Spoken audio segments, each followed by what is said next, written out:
Yeah, I heard about the fellow from New York went down to Texas, was staying at a motel just outside of Dallas. Big, nice, beautiful motel. He went into the dining room and told the waitress he wanted a short beer. And she brought him a fish bowl full of beer. He said, well, honey, all I wanted was a short beer. She said, well, in Texas, that there is a short beer. That's what everything in Texas is big. Everything's big in Texas.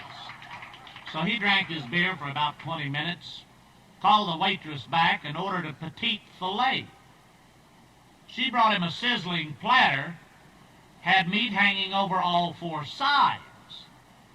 He said, well, honey, all I wanted was a petite filet. She said, well, in Texas, that there is a petite filet.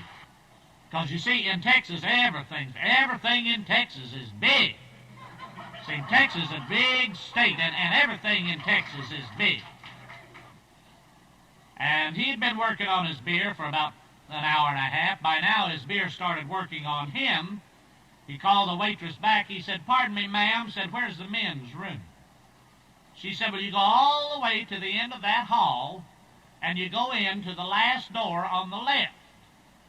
Well, he went all the way to the end of the hall, but he turned to the last door on the right, walked out on the patio and fell in the swimming pool, and every time he'd come to the top, he'd holler, don't flush it! Don't flush it! Yeah, Texans are funny. But you know, I'm not the only one that's had problems. The story about Coach Bear Bryant down in Alabama one afternoon was interviewing the freshmen, trying to find out if there was any prospective football timber. A very boring job. About the middle of the afternoon, this great big old boy walked in, had to bend over to get through the door, come in the door sideways, pull two chairs together, sat down in front of the coach's desk, and the coach said, boy, howdy, look at you. Said, you a biggin. Said, tell me, boy, did you ever play any football? Said, oh, yes, sir. Said, I was voted last year the most valuable high school player in the state of Alabama. Coach said, that's wonderful. Said, tell me about your grades. I guess your grades are pretty bad. He said, oh, no, sir. As a matter of fact, I was a straight-A student all through school and was valedictorian at the commencement exercises. Coach said, that's wonderful. Said, tell me something about your private life, son. Said, I guess you run around and corral. Said, no, sir. Said, I was the most promising young Sunday school teacher in the state of Alabama last year. Coach said, boy, look at you. Son, welcome to Alabama. Said, don't you have any vices at all? Kid said, well, yes, sir. Said, to tell you the truth, I do have a tendency to lie a little bit every now and again.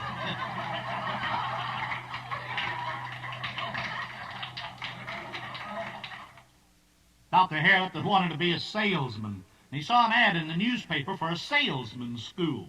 It said, 2-week course, $150. We can teach anyone to sell anything to anybody else. Clipped the ad out of the paper, went down to the school, found the school administrator, said, hi there, how are you? Then I noticed this ad in the paper, and I've always wanted to be a salesman. Then you think you can teach me to be a salesman? Guy said, well, there's no question about it. Just like it says in the paper. If you got the $150 for the 2-week course, we can teach anyone to sell anything to anybody else. He said, oh, money's no object.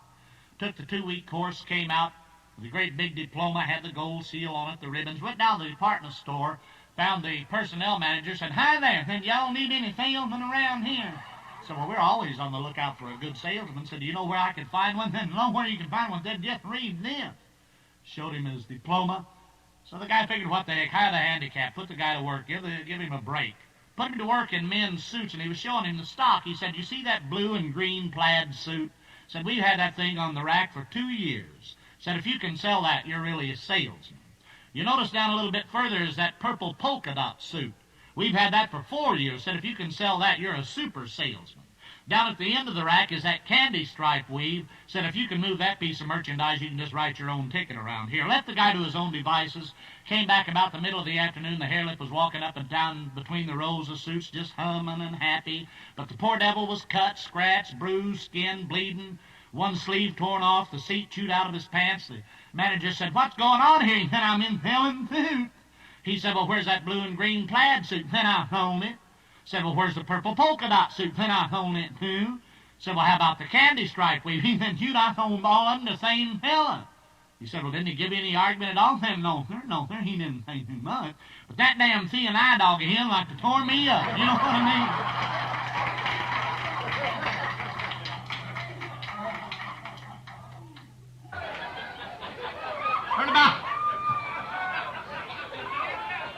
the truck driver. Drove for Churchill Truck Lines. He's a hairlip boy. Went to visit his girlfriend. She lived on a farm just out of Chillicothe, Missouri. And she had gas pains. They were sitting on a couch, and she just had to find relief. So she said, honey, I've written a new song for the piano, and I've written it just for you.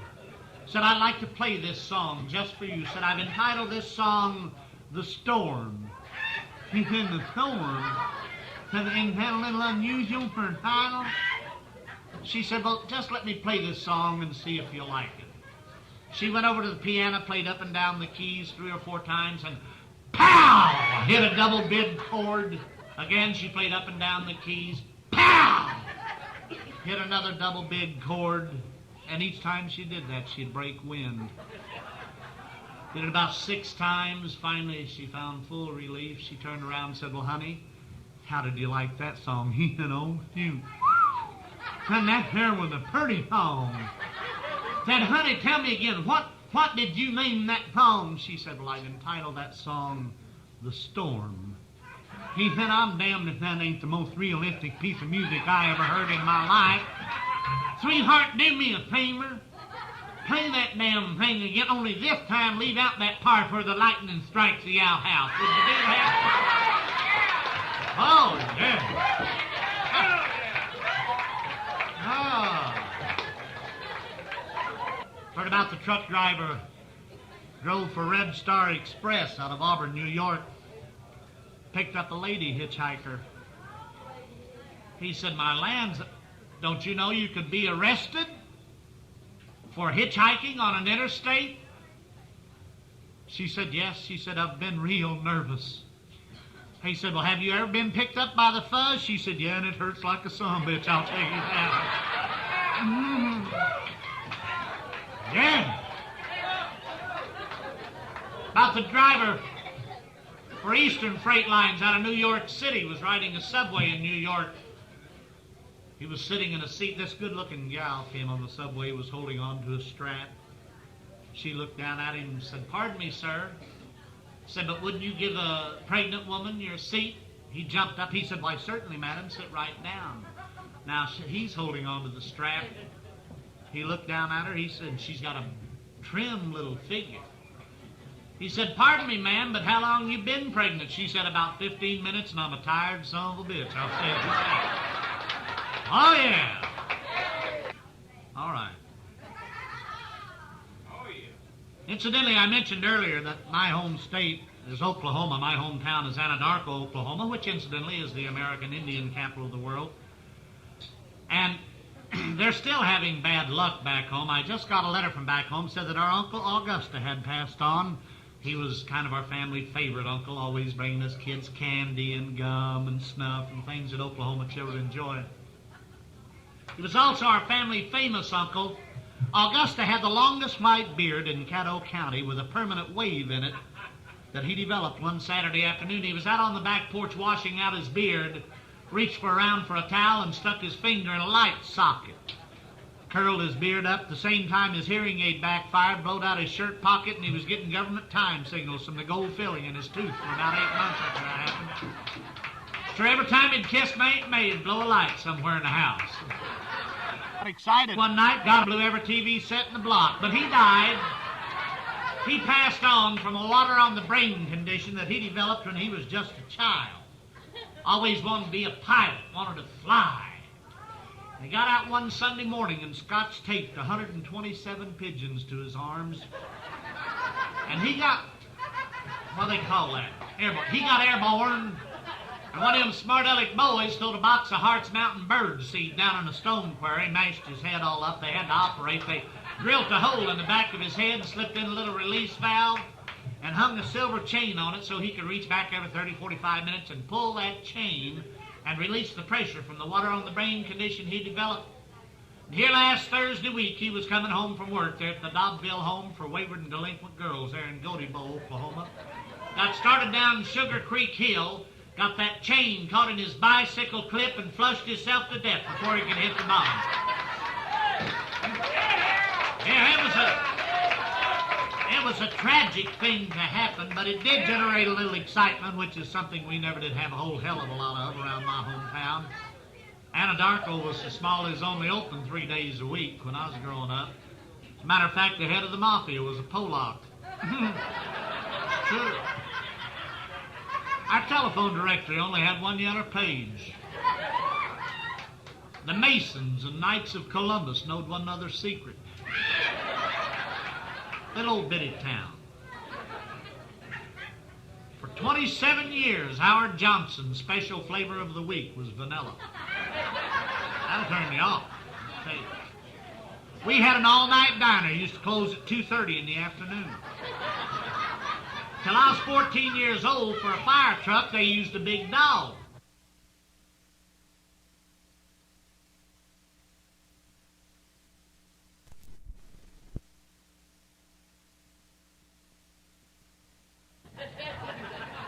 We only had one barber shop in Anadarko, Jess Witten's barber shop.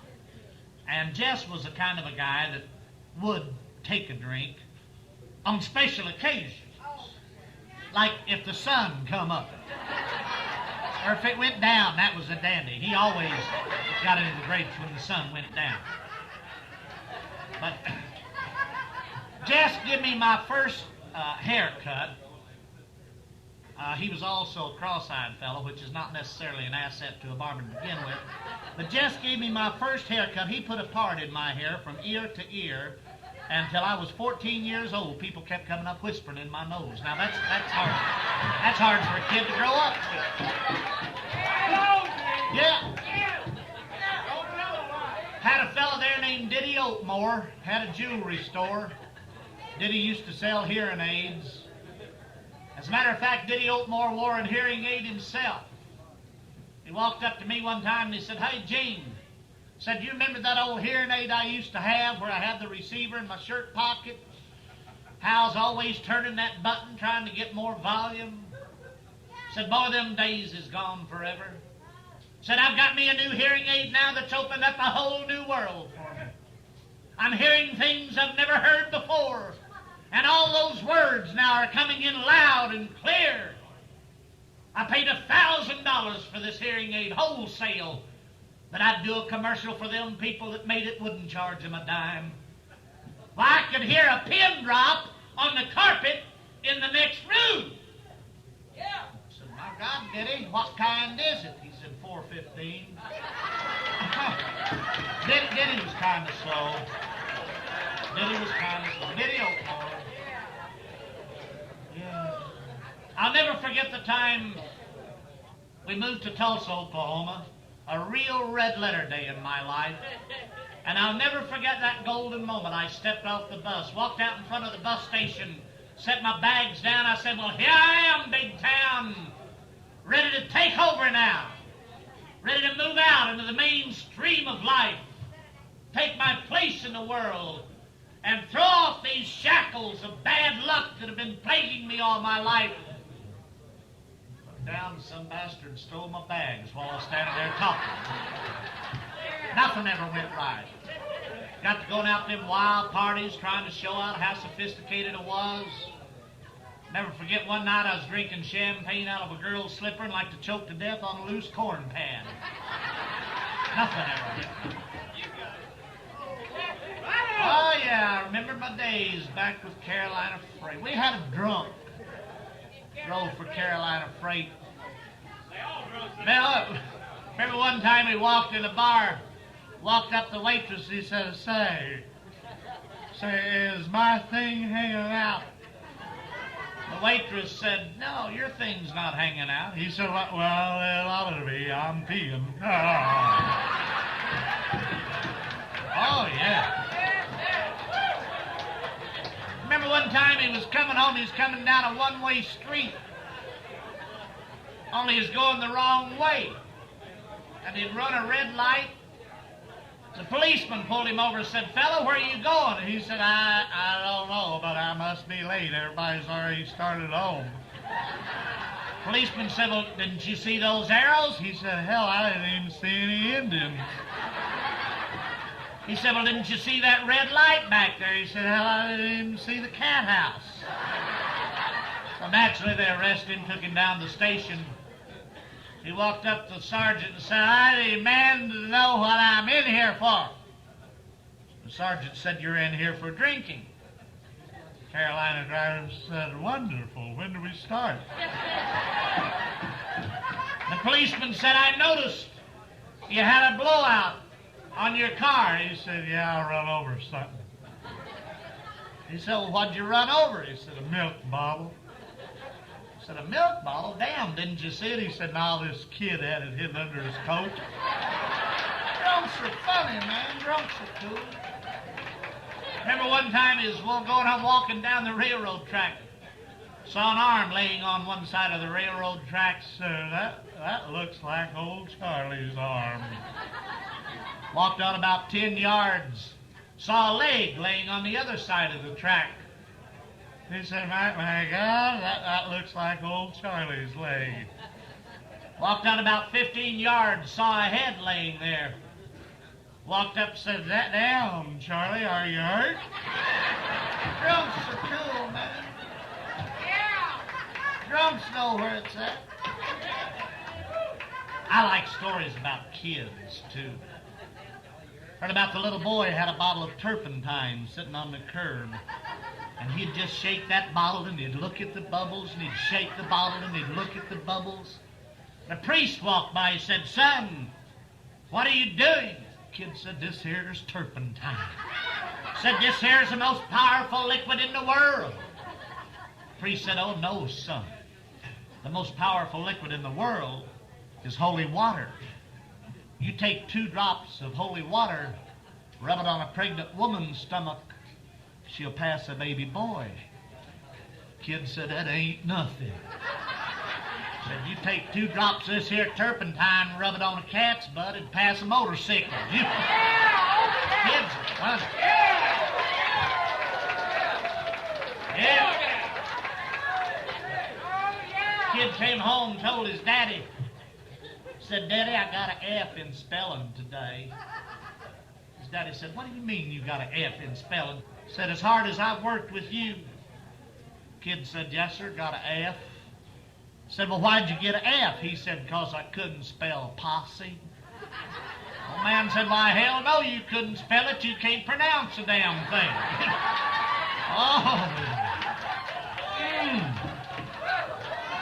About the teacher talking to her 4th grade class.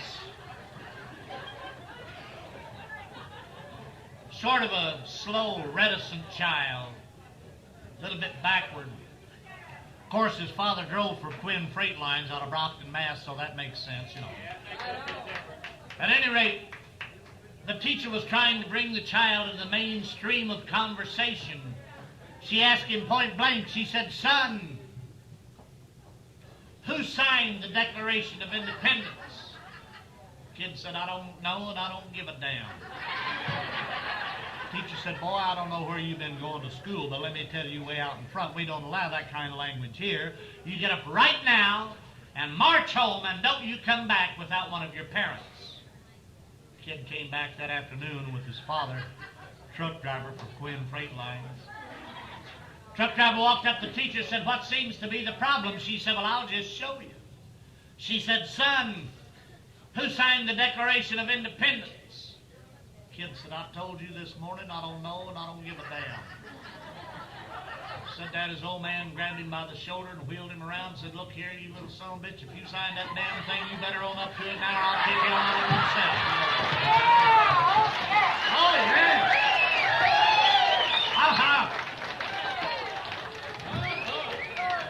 About the truck driver, drove for Pilot Freight Lines. Caught his little boy playing with himself. He said, son, you better cut that out or you go blind. Kid said, well, Daddy, can I just keep it up? I need glasses. Oh, yeah. Oh, yeah.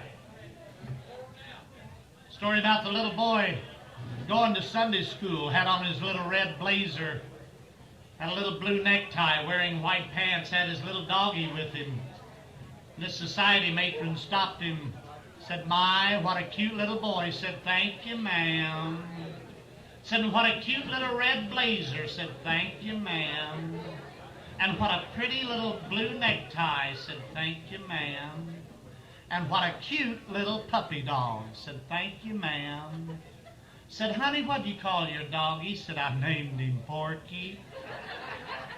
Said, well, honey, why'd you call your dog Porky? Said, because he likes to make love to pigs. Oh, kids are funny, aren't they? Yeah.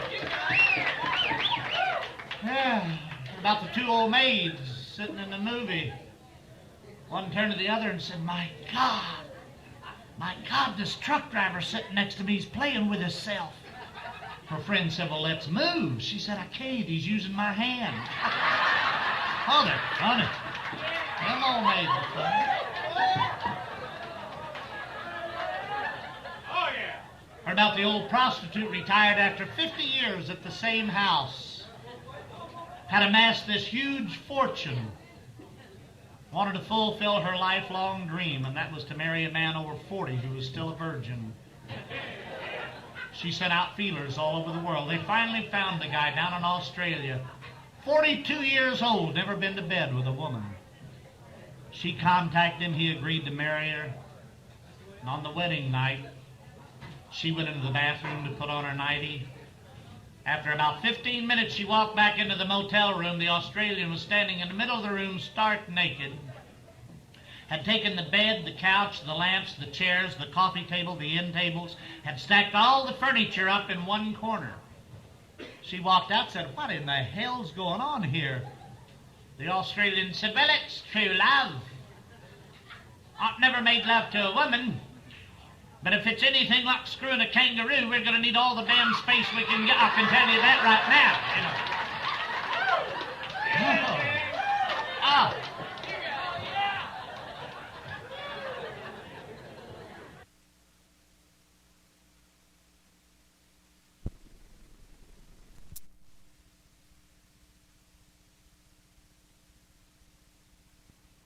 About the two Canadian truck drivers. Drove for Kingsway Transport. Went into a burlesque house in Montreal. They were sitting watching as the chorus girls came out with their kicks and their swings. One of the Canadians nudged the other and said, say, Alfie. Alfie. Said, what is it, Jamie? Said, Alfie, you see that redhead at the end of the line? Said, I'll see her, Jamie. Said, I've had her, Alfie. I've had that one there. Pretty soon he says, say, Alfie. Alfie. Said, what is it, Jamie? Said, you see the brunette at the other end of the line? Said, I see her, Jamie. Said, I've had her. I've had that one there, Alfie. In about 10 minutes, the star of the show comes out, this gorgeous, voluptuous blonde with the bumps and the grinds. Said, say, Alfie. Alfie. Said, what now? Wait a minute, Jamie. Don't tell me you've had her. He said, no, but I'm having her now, Alfie. Oh, yeah.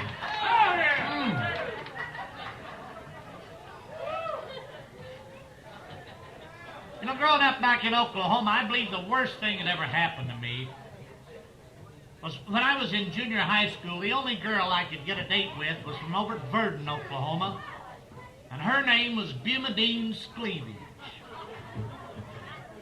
And Bumedine had to be the ugliest broad the good Lord ever strung the gut through. She was double-barreled. Of course, you couldn't blame Bumedine for being ugly. All them girls from Verdon was ugly. As a matter of fact, they held a contest in Verdon one time and nobody won. But Bumedine even stood out among them other girls. She's an ugly girl. Bumedine go to the psychiatrist. They'd make her lay face down on the couch. She had big round circles all over where guys been touching her with 10-foot poles. Her mouth was so big every time she'd grin, she'd get lipstick on her ears. Ugly girl. It's truth, they caught a peeping Tom over her house one night trying to pull down the shades. Man, she was bad shape. Even as a child, she was ugly. When she was a little girl, they had to tie pork chops around her neck to get the dogs to play with her. We'd go to school together. They'd make her use a cattle crossing. And so cross-eyed, she had to have 2 pots to pee in. That's true. Ugly. She came home one night, had rice all in her hair. The kids all got excited. Well, everybody thought she'd got married. The kids all running up and down the road hollering, Bimadane's got married!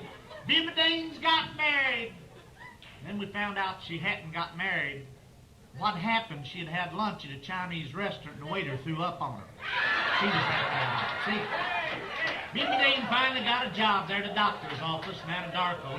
She wasn't no nurse, but she'd sit out in the reception hall, make everybody sick, and run their bill up. She treated one fella for yellow jaundice for 18 months before she found out he's Chinese. Gave me a prescription one time. I had a little touch of the flu.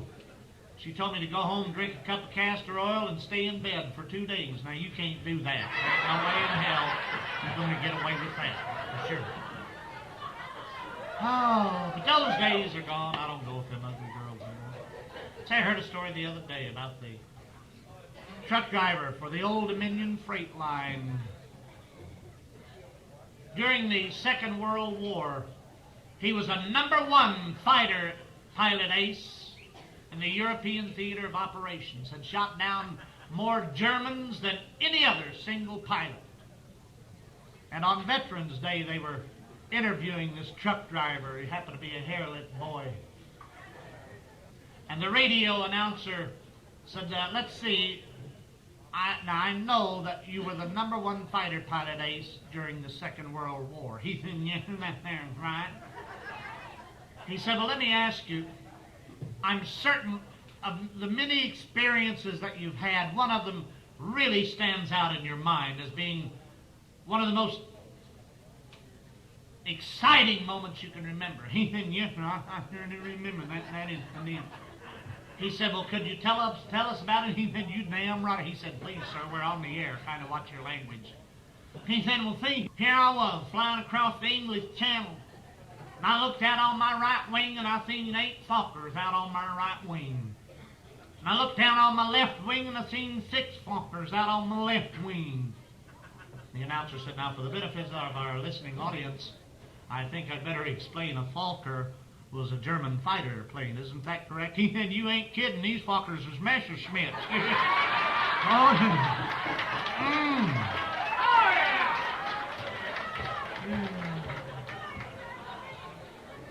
Heard about the little truck farmer down in Spartanburg, South Carolina. He had a little peach farm, sold his peaches out of the back of his pickup truck. Drive down the street hollering, peaches for sale, peaches for sale. This good-looking housewife flagged him down. He had sold all but 1 lug of peaches, just had 1 left. She called him in the house. She had on a see-through negligee. Walked in. She said, tell me, sir, and exposed her breast. Said, are those peaches you have this soft and this firm? He said, yes, ma'am. She said, well, tell me, sir, about those peaches. Are they this fuzzy and this pink? He said, yes, ma'am. She said, well, just taste it, sir. Tell me, are they this sweet? He said, oh, my God, yes, ma'am. She said, well, what are you crying about? He said, well, lady, the blight got my corn. The weevils got my cotton. And you're just screwing me out of my last lug of peaches. I know what's going on.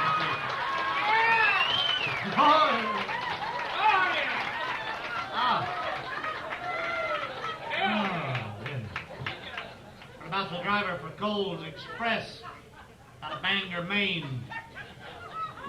Had been arrested, spent 10 years in the penitentiary. Came out of the penitentiary and the first thing he wanted, oddly enough, was a good cup of coffee. Went into a truck stop, ordered his coffee, and a hippie came in, sat down by him. The truck driver had never seen one of these things before, man. He'd been gone for 10 years. He looked at the guy, he said, what in the hell are you? The guy said, oh, I'm a hippie. He said, a hippie? What the hell's a hippie? He said, oh, shoot, there's thousands of them. Truck driver said, thank God. I just done 10 years for screwing a buffalo, and I was afraid you my son.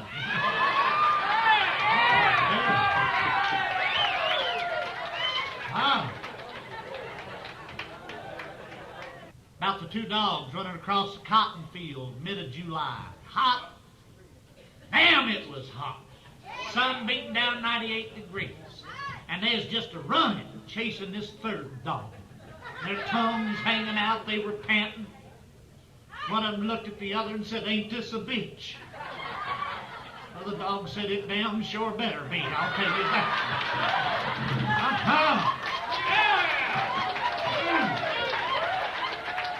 While we're on animals, heard about the little mouse went in the bar, had a couple of drinks, and this good-looking female giraffe came in and sat down by him. The mouse bought the giraffe a couple of drinks, propositioned her. The mouse, the giraffe left together. And the next morning, the bartender was just opening up, and here comes the little mouse. And I mean, his butt was dragging. He could barely make it. Got up on the bar stool, fell over on the bar. Bartender said, "Damn, mouse, you look like you've had it." The mouse said, "Had it? Had it? Had it? Man, between the screwing and kissing, I must have run 300 miles last night."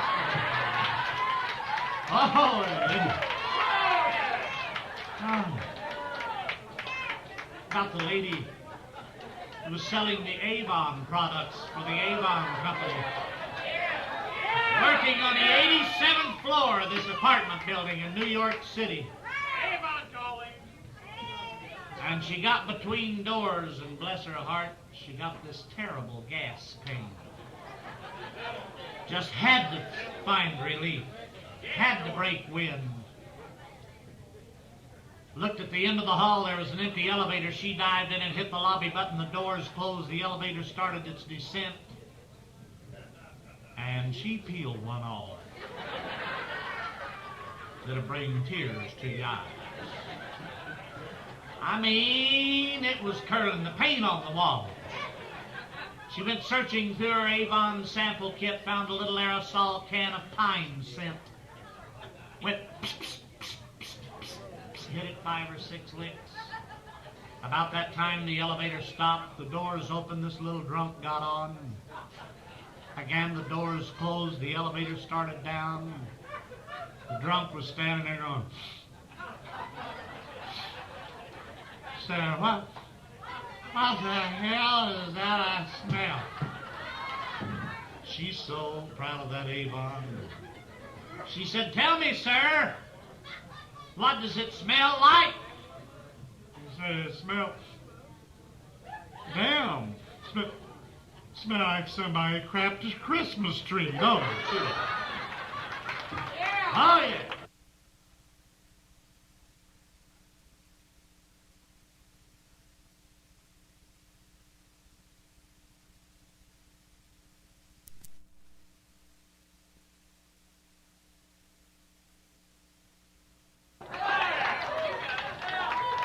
Got the retired truck driver.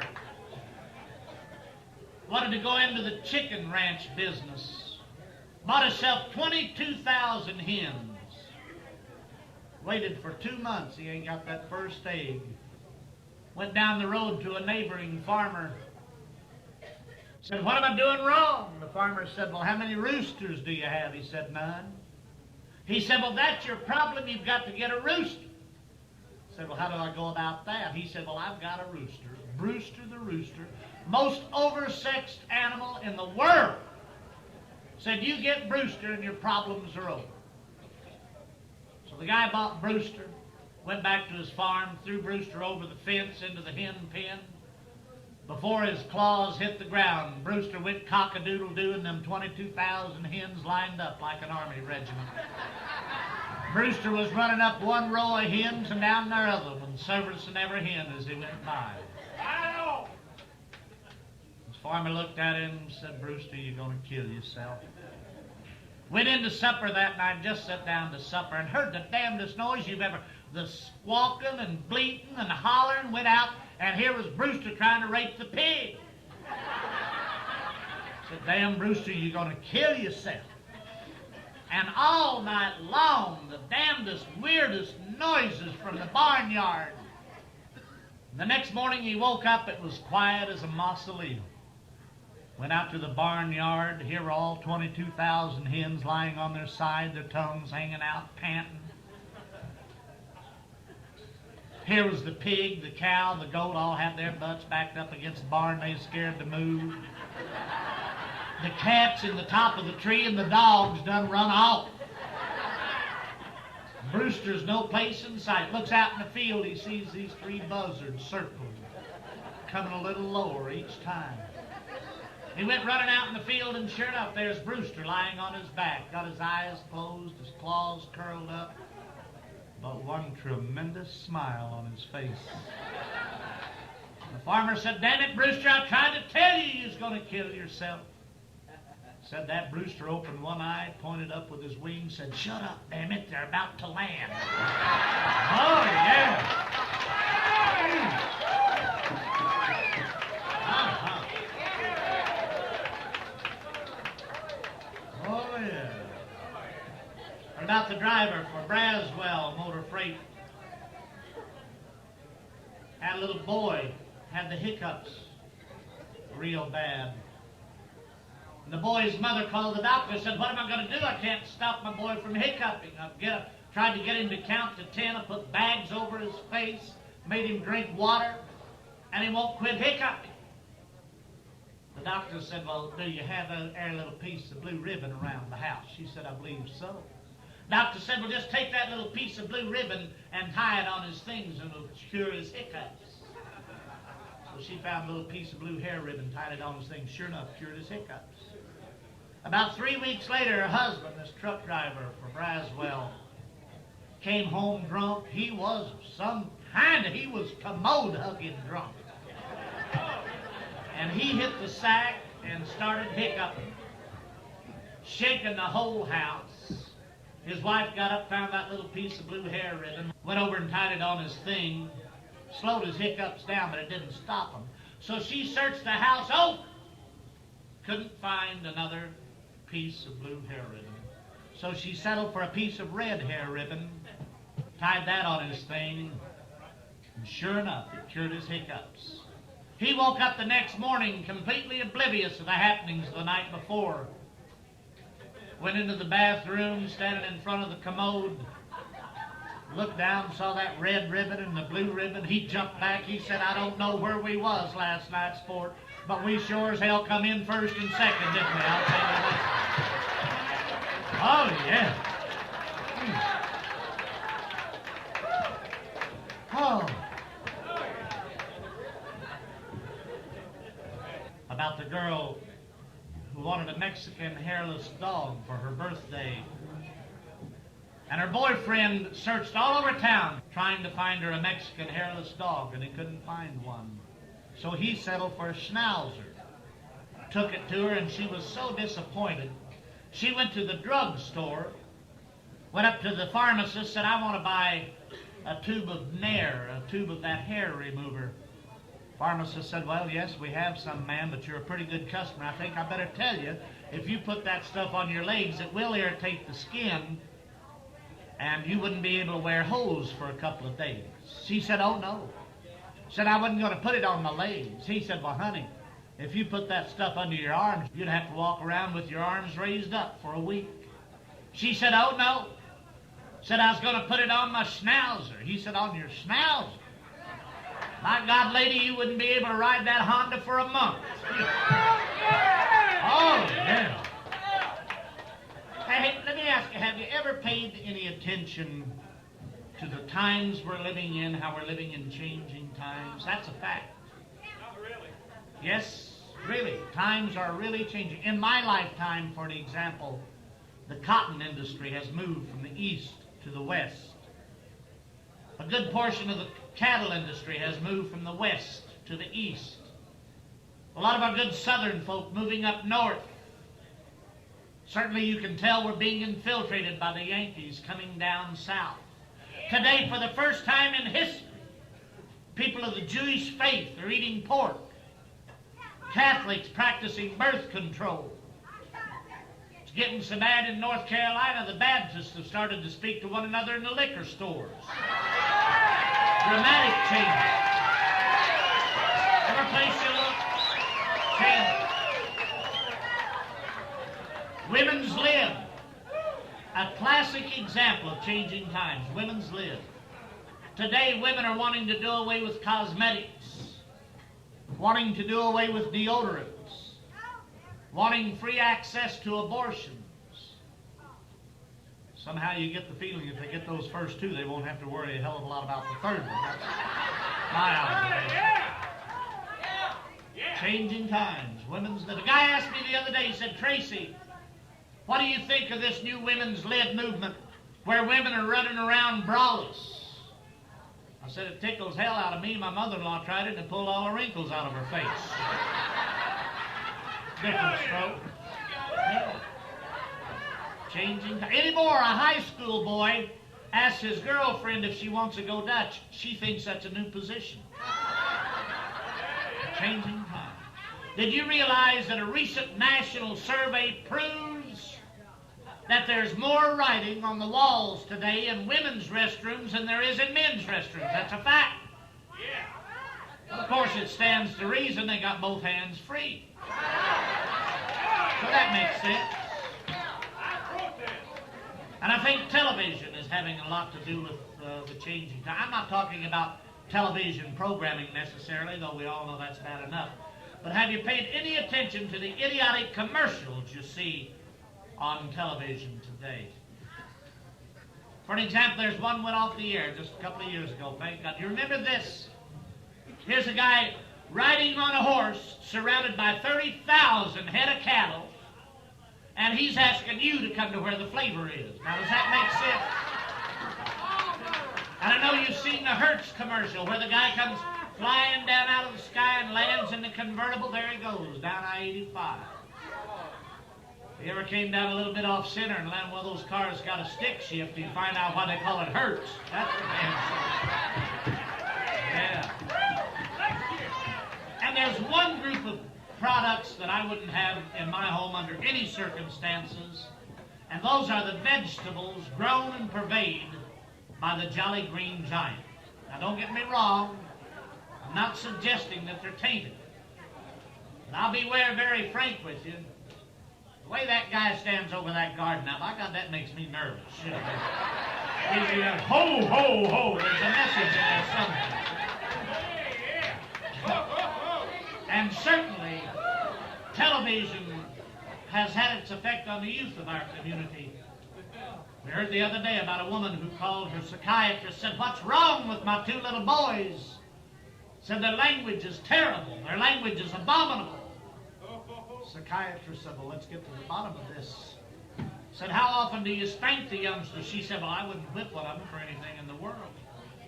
Psychiatrist said, there's the problem. You've got to learn to spank those children when they need it. You've got to learn to use corporal punishment. So she resigned herself. The next morning, they come down to breakfast. She asked the first little boy, said, honey, what do you want for breakfast? He said, give me some damn Post Toasters. She wailed hell out of him, knocked him clear over in the corner. Poor kid sitting there in a state of shock.